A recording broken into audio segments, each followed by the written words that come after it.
Hello everyone, it is time for another live. I am feeling right and bright this morning, as you can see from my outfit. I'm starting to channel summer. What have you guys been up to? What have you been doing since Tuesday? What has your week looked like? I'm so excited for this because I know you guys sent in a lot of questions that you wanted to ask. Oh, there she is. I'm looking for Freddie. There she is. By a twin sister, Frederika, and I hope that she can answer as soon as possible so we can get. Hi! Oh my god, I love your outfit today. Thank you. Thank you. So I get so excited when people pop into my screen because I'm like, oh, yeah. At first it used to be such a struggle. How are you? I'm doing good. I'm doing good. You know, trying to keep myself busy besides having a lot of time that I'm not used to because, I mean, I'm sure your schedule's still pretty hectic right now being Miss Universe, but I just finished a busy reign and then now all of a sudden it's like, nothing. I know, right? And it's so crazy that literally straight after your reign, this starts happening, and it's like you're so used to being busy and now you're just in one place.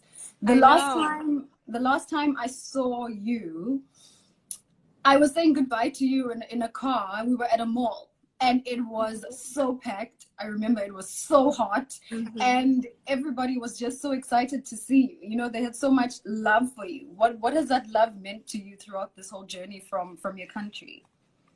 I mean, it's been amazing, and I definitely felt it throughout my journey, but the most significant memory is probably when I was at Miss Universe, like competing for my country.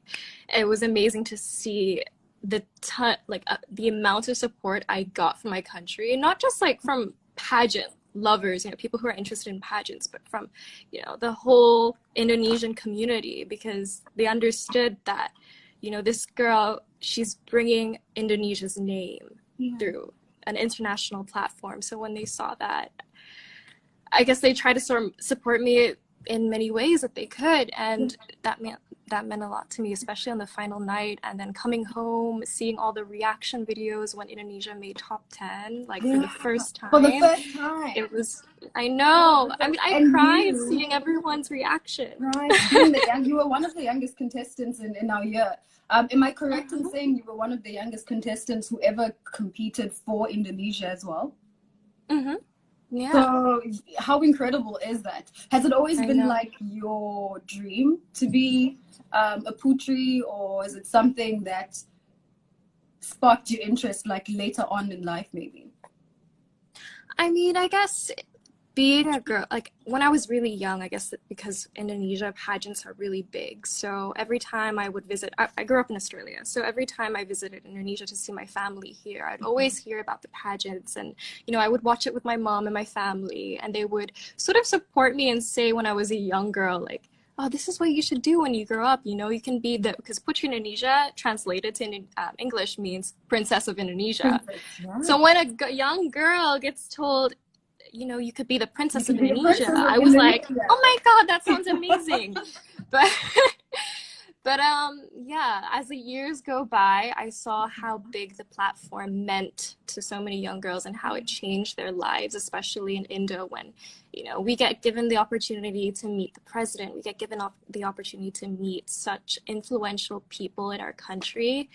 I knew that that was such an opportunity that would open so many doors for me, and it would teach me so much at such a young age. So that definitely drew me towards the pageant world. What about you?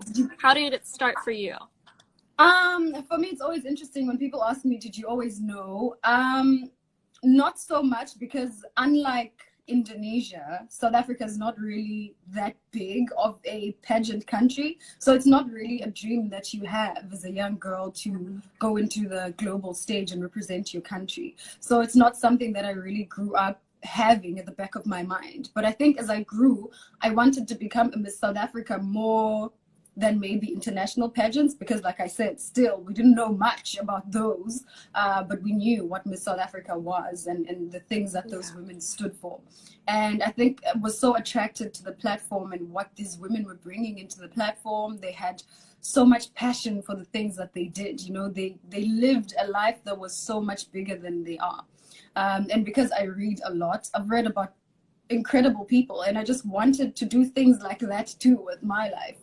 And so that platform, presented itself.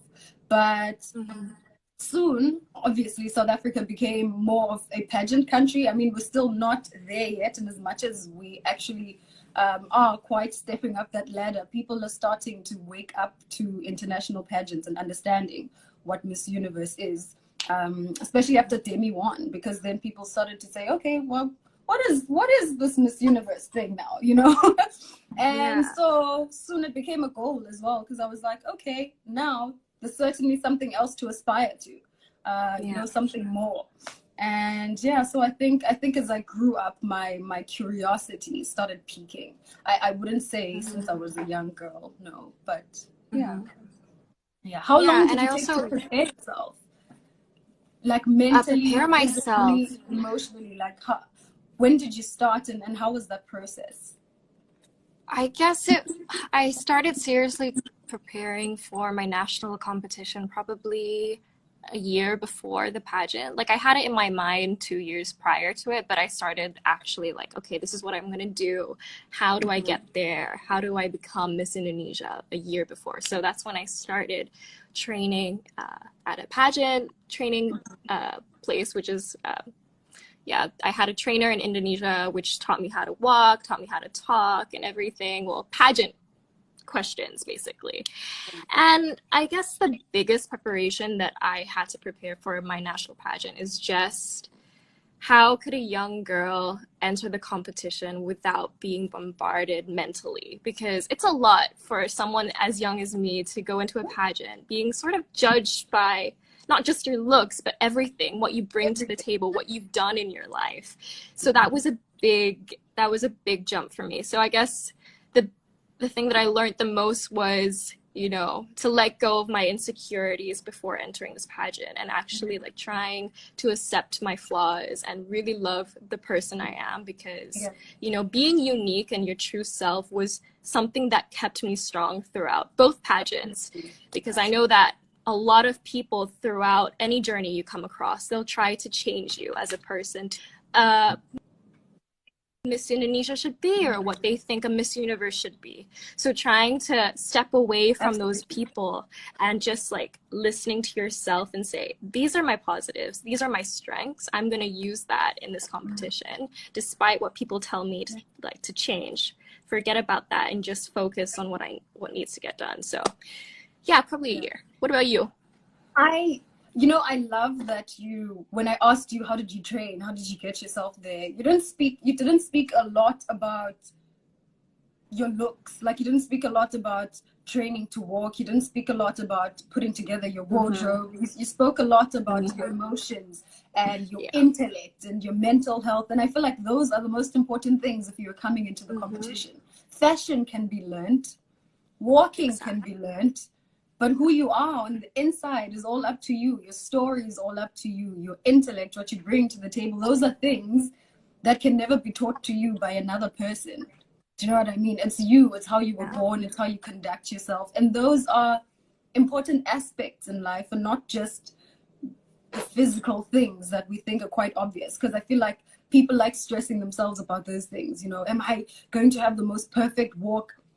When it comes to the end and people are talking about impactful people in society and in life, nobody is going to talk about how you walked on the Miss Universe stage the best way that you possibly could. It's about your journey as a Miss Universe, as a Putri. What did you do? It's about what you say when you open your mouth to people. It's about the impact that you leave, you know, in people's hearts. And so I feel like people shouldn't really concern themselves that much. I mean, they should. They should concern themselves about how they look and how they walk, because it's all part of, you know, the competition. But it's not all that is. Because what I usually tell people is it starts at your interview room. That is like the biggest chunk of, that's where you first win half of the battle. half of the journey is won through that room when you walk into those judges and you speak to them and they get a sense of who you are and you give your story and your purpose. That's the first step. Walking in and looking great, it kind of comes second after you've already made a first impression. Do you know what I mean? So for me, I think through my training, those were the things that I focused on the most, and I felt like those were my strongest points because I know myself. Nobody can ever tell me who I am. Nobody can ever tell me what I can bring to the table. I know those things. You know, and so I was like, I'm going to go in there and be myself and try to be as impactful as possible. I remember, if you will remember this as well, we had the same supervisor, if you guys don't know. We had the same supervisor, and so Tammy, and so we were always together. And people were like, why are you guys always together? I'm like, because we live on the same floor and we have the same supervisor, and so we kind of always find ourselves in the same spaces. But one thing that frustrated people when we got there was photos, you know, social media. Oh my God. What a girl. Yeah, right? It was so stressful, and people at home would call. Directors would call as well. I know. Did you post today? Designers would call. They'd be like, you didn't post today. People are not talking about you. You are not making top 10 in the fan pages. I know. Nobody cares about fan pages. Like, focus on yourself. Like, literally all you have to do is shut down all the noise, because all of those things don't matter. You're the one who's competing in the competition, not the people who are commenting, not the people who are making top 10. Do you know that saying? There's a saying, Freddie, that says, don't allow people who are not in the arena to have opinions. They're outside the arena. They don't know what's happening on the inside. So you need to block those people out. And I think that speaks more than pageantry. It speaks into life in general, like about the things that you want to achieve, about your goals, about your ambitions. Learn to prioritize and know what's important. So I think that's how I prepared for this journey. I was just like, I'm going to go in, I'm going to block out the noise, I'm going to be myself. And I think that was most of my mental preparation.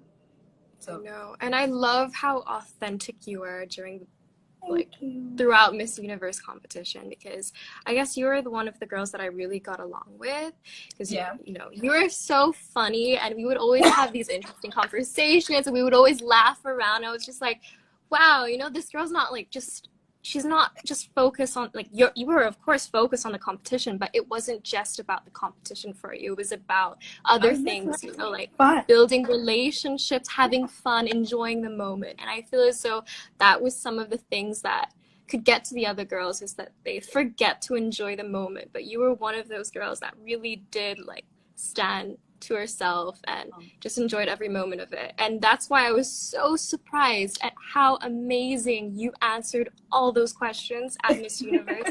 As soon as you opened your mouth for the question and answers for top 5, top 3, and everything that you, like, every minute you spoke, I was just like, yes, like behind stage. You were like, how is this girl who was not taking herself too seriously? I know. I was blown away. I was like, damn, that's a really good answer. It's really funny that you say that, because I never took myself seriously the whole time. I didn't walk around like practicing questions in my head and thinking I'm going to win. I was just living, you know, in the moment of the whole competition, making friends with people, just learning about who people are. And so I think it was. We have questions from fans. They want to know, what is the definition of confidence? What would you say, you know, confidence is? Well, I guess for me personally, I would say that confidence is just not being afraid of what you're about to say, because I feel as though everyone has their own right to their opinions. And confidence really means when you are you believe in what you think and you're not afraid to tell other people about it. And that's what I really think confidence is about, because I understand confidence can also be linked to physical beauty, but, you know, physical beauty for me, it's, you know, it comes in different lenses, you know. It's not just like one idea. It's not just one idea of beauty. So just being outspoken and not being afraid of failure and what comes to you. I agree. is not being afraid of failure, because Mhm. failure starts when you give up. That's what failure Yeah. is to me. You know, if you try something